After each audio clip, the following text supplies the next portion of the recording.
যৌথ খতিয়ান বাতিল হয়ে যাচ্ছে, যৌথ খতিয়ান আর থাকবে না। অর্থাৎ পূর্বে যেমন যৌথ খতিয়ান অনুযায়ী জমির মালিকানা লাভ করা যেত বা একই খতিয়ানে একাধিক অংশীদারদের নিয়ে মালিকানা সত্ত্ব তৈরি হতো,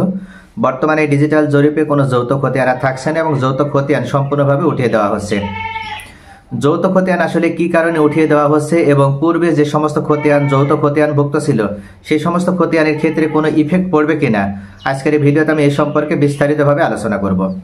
সাধারণত আমরা ইতিমধ্যে সকলেই জানি যে বাংলাদেশের ইতিহাসে সবথেকে গ্রহণযোগ্য এবং সর্বশেষ জরিপ হিসেবে বাংলাদেশ ডিজিটাল সার্ভে বা বিডিএস সার্ভে নতুন করে আবার এই অন্তর্বর্তীকালীন সরকার শুরু করেছে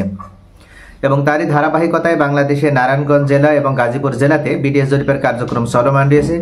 পাশাপাশি কক্সবাজার জেলাতেও ডিজিটাল জরিপের কার্যক্রম শুরু হয়েছে এবং সেটা গতকালই মাননীয় ভূমি রেকর্ড ও জরিপ অধিদপ্তরের মহাপরিচালক মনিরুজ্জামান স্যার উনি উদ্বোধন করেছেন। উনি এই কক্সবাজার জেলার ঝিলংজা মৌজাতে ডিজিটাল জরিপের কার্যক্রম উদ্বোধনের সময় সরাসরি ঘোষণা দিয়েছেন যে এখন থেকে যৌথ খতিয়ানের কোনো আর অস্তিত্ব থাকবে না। অর্থাৎ পূর্বে যৌথ খতিয়ান অনুযায়ী জমির মালিকানা লাভ করা গেলেও বর্তমানে যৌথ খতিয়ান অনুযায়ী কোনো জমির মালিকানা কেউ কোনো ব্যক্তি আর লাভ করতে পারবে না। কেননা যৌথ খতিয়ানে যদি মালিকানা প্রদান করা হয় সেক্ষেত্রে বা একই খতিয়ানে যদি একাধিক অংশীদারদের নিয়ে মালিকানা সত্ত্ব তৈরি করা হয়ে থাকে সেক্ষেত্রে কিন্তু নানাবিধ জটিল সমস্যা তৈরি হয়ে থাকে এবং বাংলাদেশের দেওয়ানি মামলাগুলো যদি পর্যালোচনা করে দেখা হয় বা জায়গা জমি সংক্রান্ত যে মামলাগুলো বাংলাদেশে চালু রয়েছে বা বাংলাদেশে কোর্ট কাছারিতে চলমান রয়েছে সেগুলো যদি পর্যালোচনা করে দেখা হয় সেক্ষেত্রে দেখা যায় যে বেশিরভাগ মামলার পেছনে মূলত এই যৌথ খতিয়ান বা একই খতিয়ানে একাধিক অংশীদার থাকার কারণেই এই মামলাগুলোর উৎপত্তি হয়েছে। এছাড়া আপনি যখনই এই যৌথ খতিয়ান অংশভুক্ত হয়ে বা যৌথ খতিয়ান একাধিক অংশীদার আপনারা যখন জমির মালিকানা লাভ করছেন তখন কিন্তু ওই জমি ক্রয় বিক্রয়ের ক্ষেত্রে আপনার সমস্যা তৈরি হয়। এটার অন্যতম যে মেন কারণ সেটি হচ্ছে একই খতিয়ানে একাধিক অংশীদার থাকার কারণে দেখা যায় যে উভয় অংশীদারদের ভিতরে সমঝোতা বা ভালো একটা আন্ডারস্ট্যান্ডিং সবসময় থাকে না, যার কারণে কোনো একজন ব্যক্তি যদি নামজারি করে জমির মালিকানা নামজারি করার পর প্রত্যেক বছর যদি সেই ব্যক্তি জমির খাজনা প্রদান করতে চায় তখনই দেখা যায় যে বিড়ম্বনার সৃষ্টি হয়। কেননা একই দাগের ভিতরে একাধিক অংশীদারদের অংশ থাকার কারণে অন্য কোনো অংশীদার যদি সেক্ষেত্রে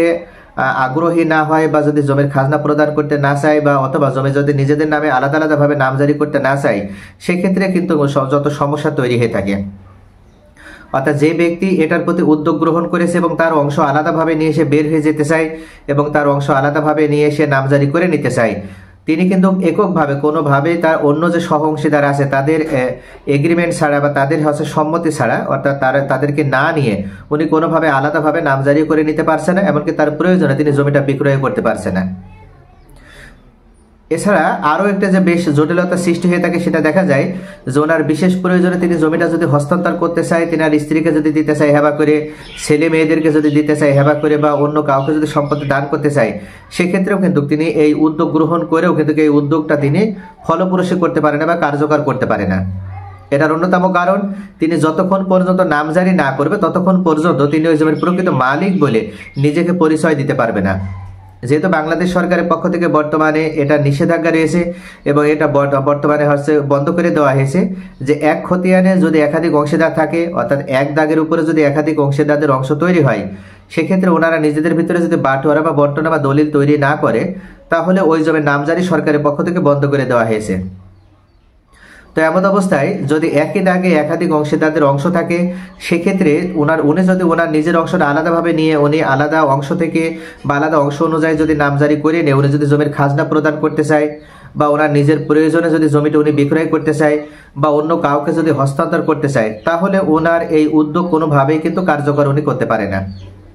এই সকল কারণেও আবার আরো একটি বিশেষ কারণ, যদি উনি কিন্তু দেখা যায় যে আন্ডারস্ট্যান্ডিং না হলে উনি যদি মনে করে যে অন্য যে অংশীদার আছে বা অন্য যে ওয়ারিশ আছে তাদের সাথে যদি ওনার বনিবনা না হয়ে থাকে তাহলে উনি ওনার নিজের অংশটুকু আলাদাভাবে নিয়ে উনি নামজারি করে নিবে এবং জমির খাজনা উনি প্রত্যেক বছর সরকারকে প্রদান করবে। সেক্ষেত্রে ওনার একটা প্রসেস আছে বা ওনার একটা উপায় আছে, সেই উপায়টি হচ্ছে উনি কোর্টে যদি বাটোয়ারা মামলা দায়ের করে তাহলে কোর্ট থেকে উনি বাটোয়ারা মামলা অনুযায়ী ওনার অংশ কোন দিকে কতটুকু হবে এবং সেই আলোকে উনি একটা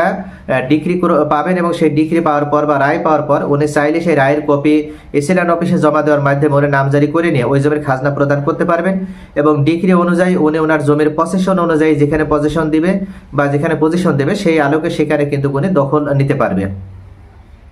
তবে এটা কিন্তু পরবর্তী স্টেপ, অর্থাৎ পরবর্তীতে মামলায় যাওয়া লাগবে এবং মামলায়